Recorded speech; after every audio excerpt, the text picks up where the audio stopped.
할렐루야. 옆에 부르고 이렇게 인사하십시다. 품이 있고 질서 있게 삽시다.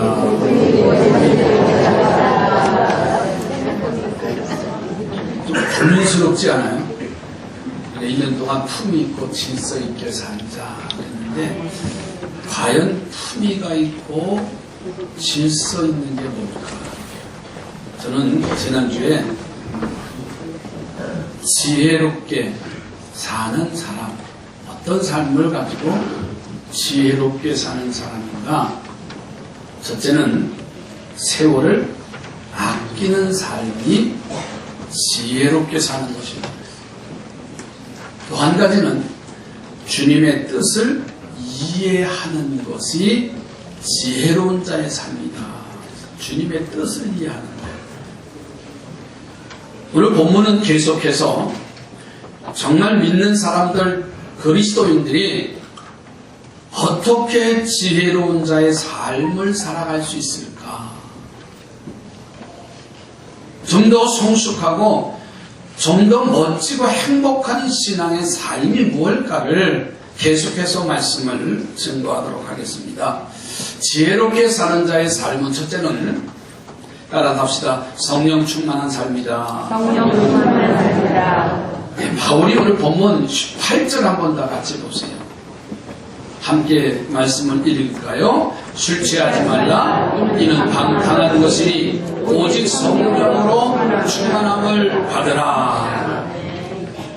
술 취하지 말라. 이는 방탕한 것이고 그러기 때문에 성령의 충만함을 받으라. 아멘. 왜 이런 말씀을 에베소 교회 성도들에게 선포했느냐면 당시 이 에베소 지역의 상황이 얼마나 방탕하고 타락했는지를 반증해주는 장면이에요. 이 에베소 지역은 술이 많은 도시입니다. 술에 취한 채 거리에서 비틀거리는 사람들이 너무나 많은 거예요. 아니, 술 취한 것이 자랑스럽기도 해요. 그러니 방탕함과 향락에 술에 빠지지 않을 수가 없는 상황이 이 에베소 지역의 모습이에요. 전해져 내려오는 이야기에 의하면요, 알렉산드리 대왕은요, 술 마시기 대회를 했대요. 누가 술을 많이 마시느냐. 옛날에 그런 말 있지요, 뭐? 지구는 못 가도? 한 말, 막걸리 한 말을 지구는 못 가도 뭐 한다고요? 아주 이쪽은 입 싹 닦으시는데 그렇잖아요. 얼마나 술에 대한 이제 그런 향수가 있는지 술 마시기 대회를 하다가 30명이나 죽었어요. 나 TV에 가끔씩 보면 뭐 햄버거 먹기 대회, 음식 먹기 대회, 짜장면 먹기 대회. 나 참 이해가 안 가요. 그놈의 돈 때문에, 명예 때문에 잔뜩 먹고 토하고 병나고. 자, 그러니까 당시 술을 얼마나 많이 마셔댔으며 얼마나 흥청거리고 방탕했는가를 짐작하고도 남는 거예요. 그래서 에베소 교회 성도들에게 바울이 뭐 하지 말고 술 취하지 말아라. 이는 방탕한 것이다 그랬어요. 자, 술에 취한 사람들 단계가 있어요. 과거를 회상 한번 해보세요. 예수 믿기 전에 첫째는 어떤 단계냐면 여우 단계래요. 여우. 술 취하면 이 여우처럼 눈초리가 올라가고 말이 많아지고 간사해져요. 맞죠? 속으로 대답하셔야겠죠. 그 단계가 하나가 더 올라가면 늑대 단계래요. 이 늑대처럼 취하면 늑대처럼 사나워진다네요. 양같이 아주 순한 사람이 이제 그 단계가 올라가면 사나워지고 덤비고 폭력을 휘두르고 자신을 주체하지 못한 단계. 근데 세 번째 단계로 올라가면 무슨 단계냐면 돼지 단계. 첫째는 뭐라고요? 용. 두 번째는 늑대. 세 번째는 돼지래, 돼지. 더 취하면 돼지처럼 아무데나 눕는데, 아무 데서 배설하고, 아시죠? 추한 행동, 추태는 다 버린다는 거예요. 고사에 나오는 이야기에 의하면 이적이라고 하는 사람이 술을 만들어서 하우왕에게 바쳤더니 그 맛을 보고 난 이후에 하우왕이 뭐라고 말하냐면 이 술은 망국의 주로다. 나라를 망하게 하는 술이다. 이렇게 말해요. 어느 날 헬라의 철인 디오게네스가 어떤 사람이 술을 줬더니 바로 땅에 쏟아버렸대요. 그 이유를 물어봤더니 이런 말을 합니다. 술과 내 몸을 함께 낭비하고 망치는 것보다 이게 낫다. 그러면서 받은 술을 쏟아버렸대요. 네이트롭이라는 사람은 술 취하는 데 따른 그 악함, 악습이 몇 가지가 있대요. 인간의 존엄성을 상실하고 동물 이하의 수준으로 떨어지는 게 술에 취한 악한 영향. 몸과 정신이 망가지고 인간의 본성을 좀먹고 인간의 양심이 황폐해지고 혈기와 욕망과 속된 언어 등이 유발된다는 거예요. 그래서 바울은 에베소서 오늘 5장 본문에서 술 취하지 말아라. 이는 방탕한 것이다. 그랬어요. 이 말씀이 뭐냐면요. 술 취하다 보면, 술을 먹다 보면 방탕한 생활로 빠져들어가게 된다는 말이에요. 이해가 되시죠? 여기서 말하는 방탕하다. 방탕이라고 하는 말의 뜻은 뭐냐면 저축하지 않는다는 뜻이 있어요. 다시 말해서 방탕한 생활이 되면요 돈을 모질 못해요. 여러분 술에 취하고 알코올 중독자들 부자 된 거 보셨어요? 매일 외상 술이요. 방탕하게 되면 저축하지도 못해요. 여러분 방탕하면은요 건강도 저축하지 못해요. 또 다시 먹으면 죽습니다. 그래도 배에 복수 간교화가 돼서 복수가 차서 만삭이 됐어도요 또 먹어요. 그러니까 건강도 저축이 되지 못해요. 더더구나 양심은요 저축되지도 않아요. 꽤 오래됐어요. 부천의 어느 알코올 센터 병원에 한번 우리가 잠깐 나오신 분을 제가 그 알코올 클리닉 센터에 입원하셨는데 신방을 갔는데 처음 그 의사 그 상담을 하는데 보니까 그 알코올 중독자들 클리닉을 하는데 13단계가 된답니다. 한 번 입원하면 나오질 못하는 거예요. 그런데 유일하게 그 프로그램에 잘 따라서 오면 10단계를 마치면 외박할 수 있는 길을 준대요. 그러면 대부분 이 10단계까지는 이 환자들이 그 프로그램에 잘 적응을 한대. 그리고 왜 적응하죠? 그렇죠. 어떻게 그렇게 잘하세요? 외박할 수 있는 길이 열리니까. 그런데 문제는 외박을 하고 갔다 오면 하루아침에 다 무너집니다. 그걸 알면서도 여러분 심지어는 지금 어떤 시대냐면요 저희 둘째 딸이 아이를 낳고 그 산후조리원에 이제 입원을 해서 생활을 해요. 그런데 대부분 젊은이들이 산후조리원 동창생들이 있어요. 카톡을 묶어서 뭐 아이들에 대해서 뭐 쫙 얘기를 해요. 맞죠? 젊은 엄마들. 네. 그런데 문제는 저희 아이가 충격적인 말을 하는 거예요.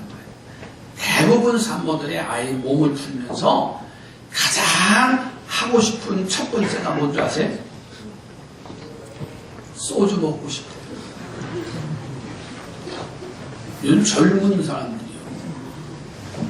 공통점이랍니다. 아니라고 말하지 마세요.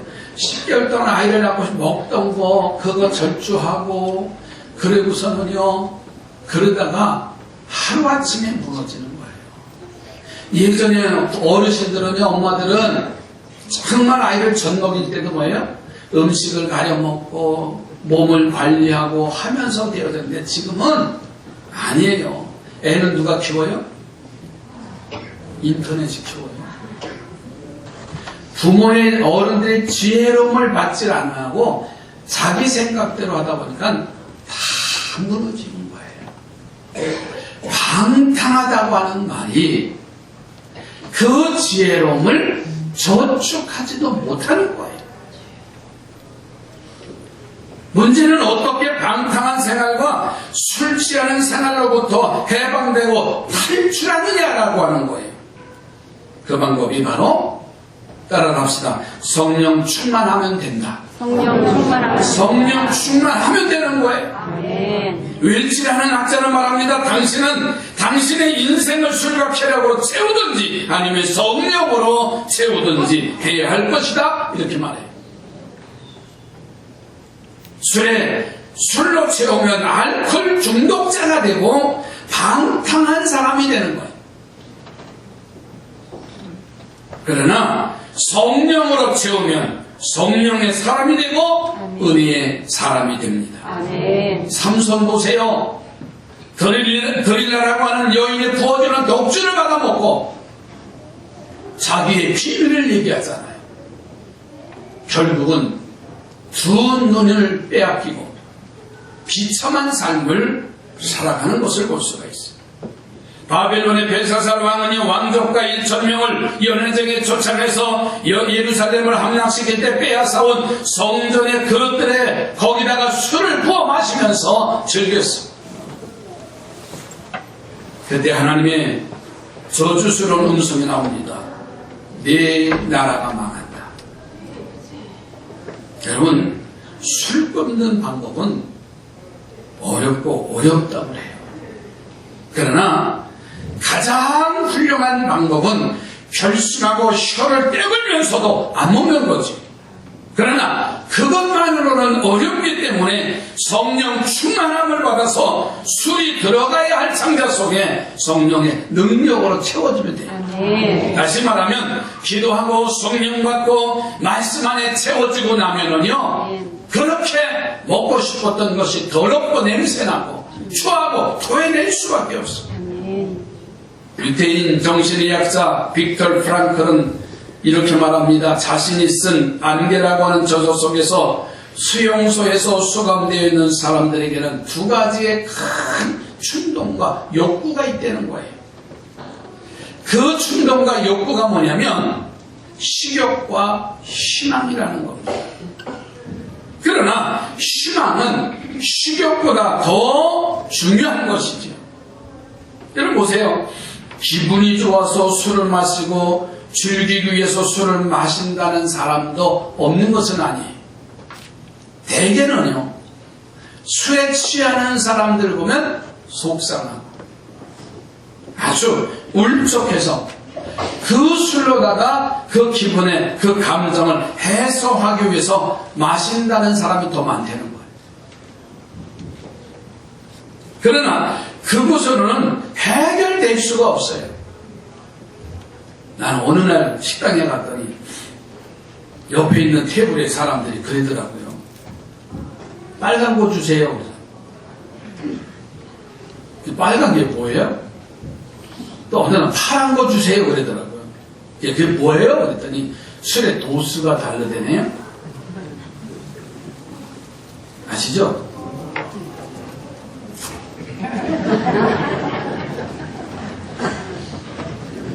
여러분,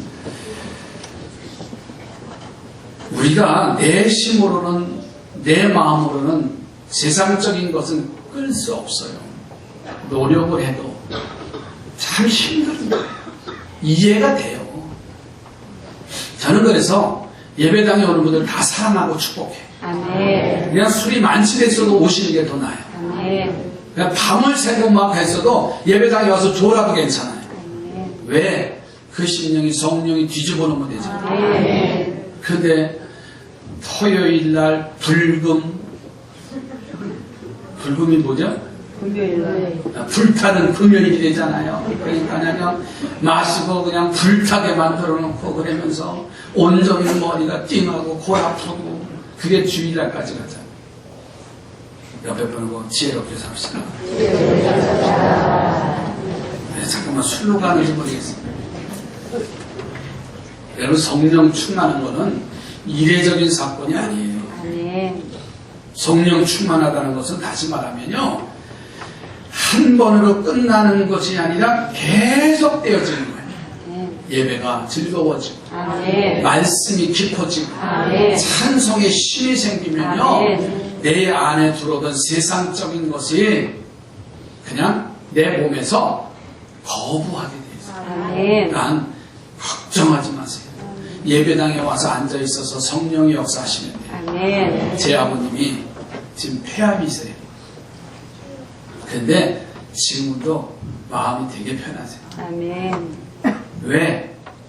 이미 과거에 해놓은 흔적이잖아요.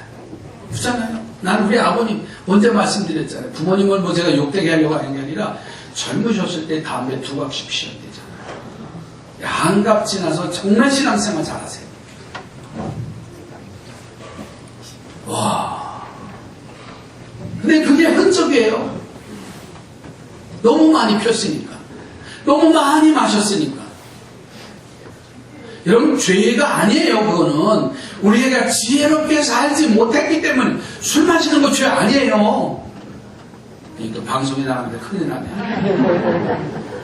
마셔야 괜찮아요. 근데 지혜로움이 있어야 되잖아요. 영의 사람이 되어지면은요, 아멘. 말씀이 더 좋아져요. 아멘. 그러면 건강이 저축되고 물질이 저축되고 행복이 저축되어져 가는 거예요. 아멘. 수티오드라는 사람은 말합니다. 성령은 우리와 함께 하시는 하나님이다. 우리가 성령으로 충만케 되는 것은 하나님 앞에 온전히 붙잡힌 바 되는 것이다. 그랬어요. 여러분 사도행전에 나타난 초대교회 성도들 보세요. 성령 충만하고 기뻐하는 모습을 보면서 그 본 사람들이 뭐라고 하냐면 저들은 새 술에 취했다 그랬어요. 아멘. 와, 술에 취한 사람과 같아요. 여러분, 정말 지혜롭게 사는 사람은 성령 충만한 삶이에요. 아멘. 옆에 분은 성령 충만하시기 바랍니다. 성령 충만한 건 매일매일 예배로 승리하는 거예요. 아멘. 두 번째로는 찬송하며 감사하는 삶을 사는 게 지혜로운 자의 삶이에요.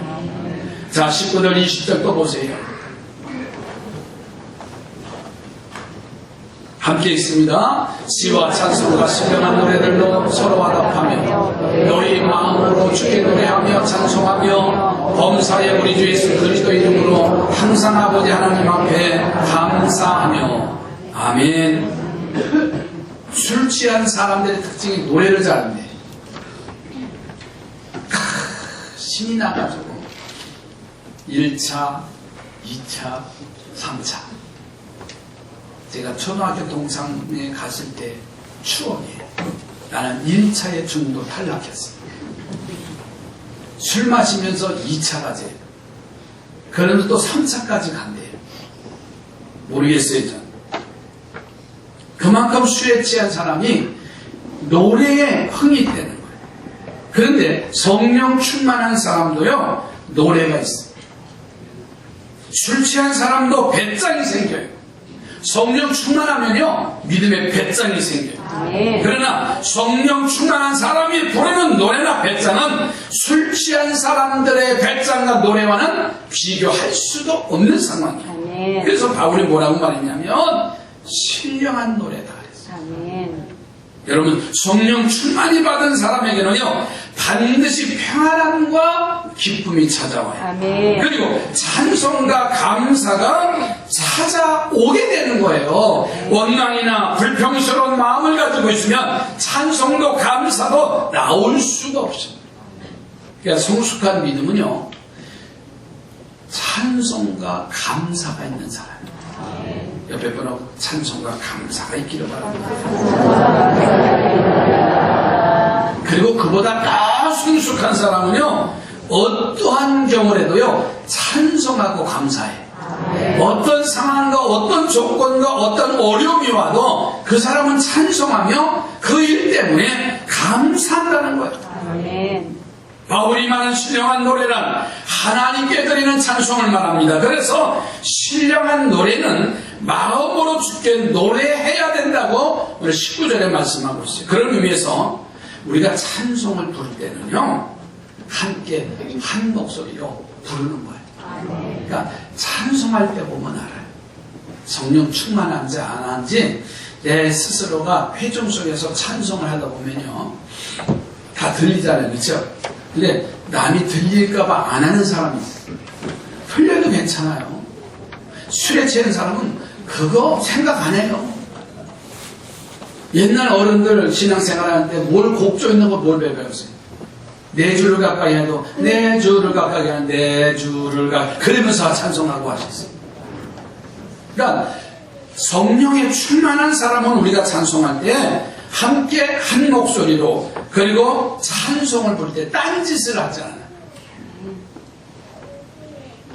찬송을 하면요 간절히 불러야 되고요, 찬송을 하면 힘있게 불러야 돼요. 아멘.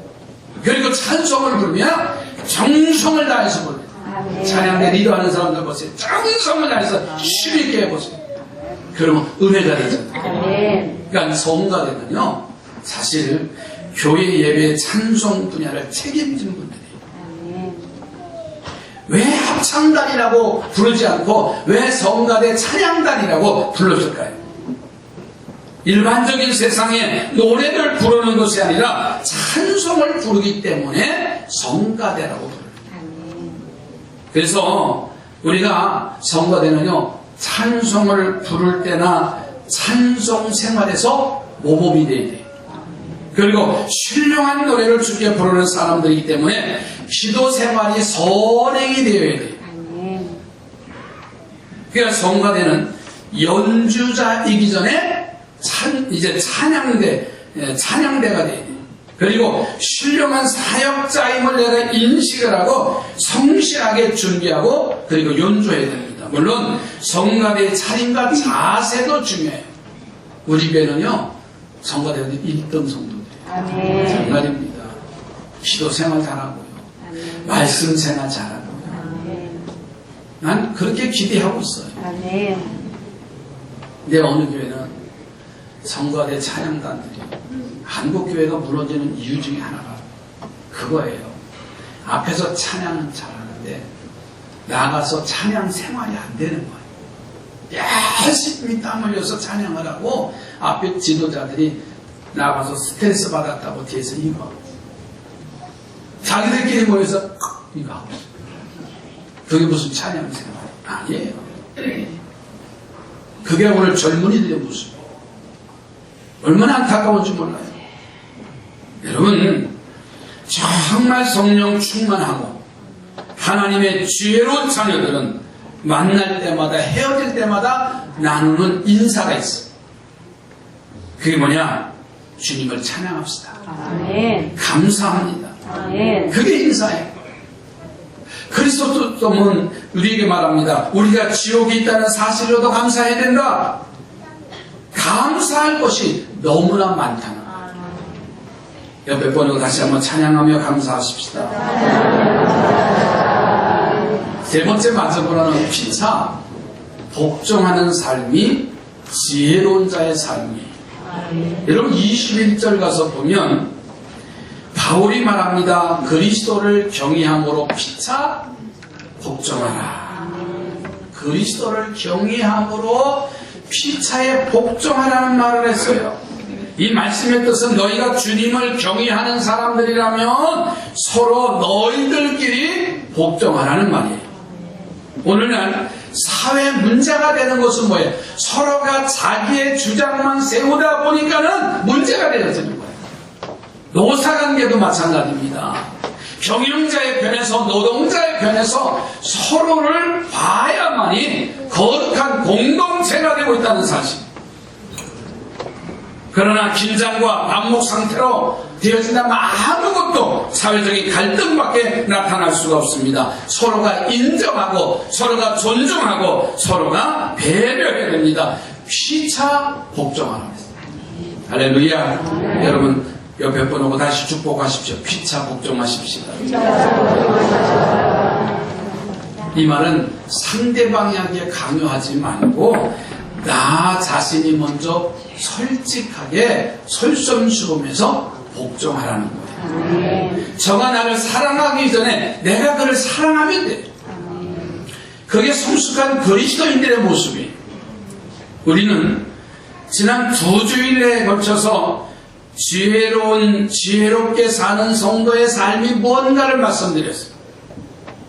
분명하게 단언할 수 있는 것은 지혜로운 세상을 살고 인생을 살아가는 것이 사람의 지혜나 지식으로는 불가능하다. 하나님의 지혜에 그 힘을 실리고 때 우리는 능력 있고 지혜로운 자의 삶을 살아갈 수가 있습니다. 세상은 악하고 어지럽습니다. 마치 성난 바다가 끼는 파도와 같습니다. 어떻게 하든지 이 무섭고 어두운 바다를 항해하며 인생의 목적지까지 주님이 원하시는 그 자리까지 승리하시기를 주의 이름으로 축복합니다. 그것은 내 인생의 성장 되시는 주님 앞에 배의 키를 맡겨드리는 거예요. 그리고 내가 성령 충만함을 받아서 그 능력으로 무장하고 승리의 삶을 살아가는 겁니다. 다시 말해서 내 힘과 내 능력, 내 경험을 의지하지 마시고 전능하신 하나님을 의지하며 사는 지혜로운 자가 되시기 바랍니다. 이것이 바로 지혜로운 인생의 비결입니다.